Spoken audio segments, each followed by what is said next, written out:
Brent Johnson and everyone in the Milkshakes Markets Madness community, welcome back. It's going to be another fun week in markets, and it's going to be another fun peek at the week episode for us.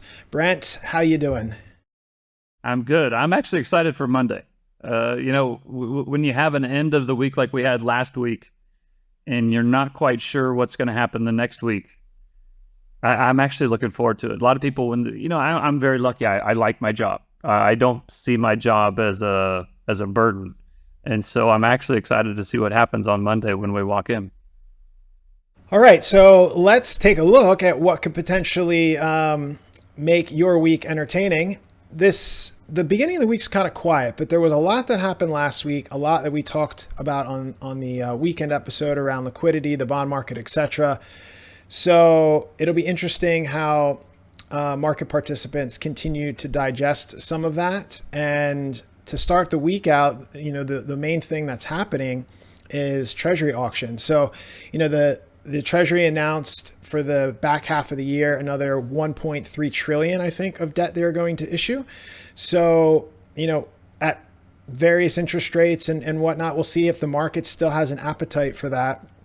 On Thursday, the latter part of the week, I think, is when things will start to get interesting, because we get the July CPI, core CPI, and headline CPI data, the consumer price index, which is a major inflationary or data set focused on inflation. Core is less food and energy because those are considered more volatile. Brent, what are your thoughts, in terms of Fed policy? We talked a lot about the Fed this past weekend and what the inflation data might tell them. Well, it's all kind of related, right? We talk about this all the time, how all these different things are interrelated, and the Treasury issuance and whether people will show up to buy Treasury bonds is sort of dependent upon where yields are at and what the price of the bonds are and all that kind of stuff. It is a big week for that because one of the main things that Powell has been looking at is unemployment rate, which the last week the non-farm payrolls rule came out and said that it was still strong. Earnings were kind of up a little bit. So he's been looking at the employment rate, earnings, and then CPI or inflation. And he's hammered over and over and over again that they want to get inflation back to 2%.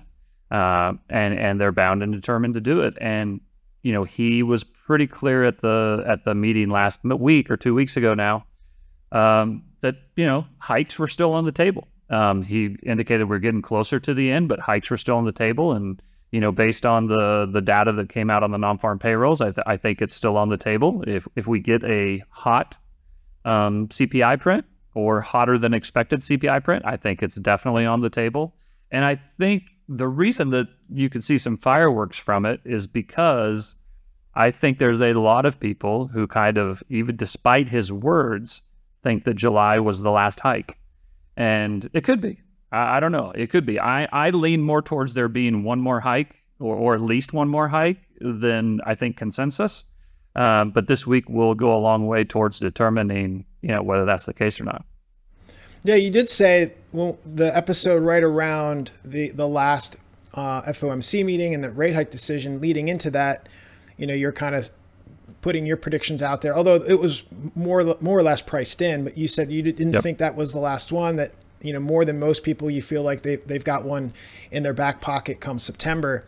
But one of the other things that we've talked about a lot when it comes to inflation is keeping in mind that this is a rate of change data set. And when you're looking year over year, this time last year is when you had that 9.1 40-year high inflation print. So the rate of change component could really make this look like, not to everyone in the markets, but in terms of your CNBC type squawkers, that the Fed has really been able to wrestle inflation. And in addition to that, we are now at a point where the Fed funds is almost 2.5% higher than what so far is considered the inflation rate. So we've got real yields. And if we see a soft print on this week's data, I mean, maybe markets find that as an excuse to rally hard.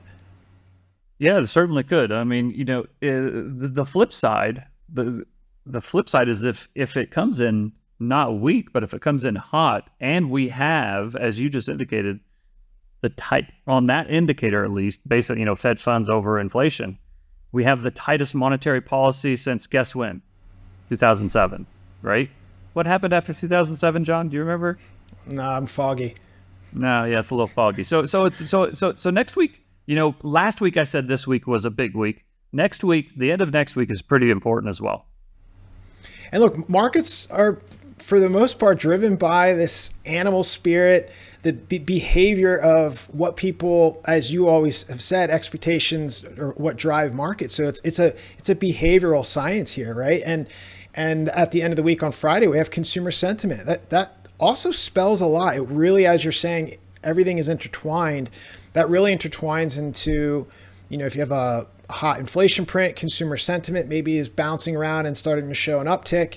Again, the Fed's going to be a little nervous that if consumers are ready to keep spending and the inflation print's not coming down, and you see another, or you potentially see a strong consumer sentiment print on top of consumer price index information coming out on Friday as well, which is kind of more of a it's costing to produce these goods. It's more of a inflationary pre-indicator. So we've got a lot of juicy Fed data that could drive monetary policy.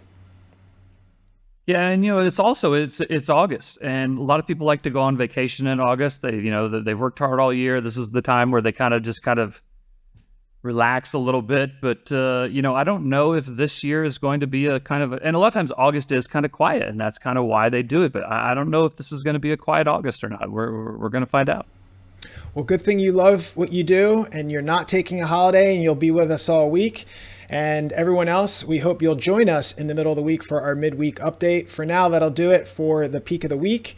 Good luck to everybody. And Brent, have a great start to your week. All right, you too, man. This show is provided for entertainment and informational purposes only. It should not be relied upon as legal, business, investment, or tax advice.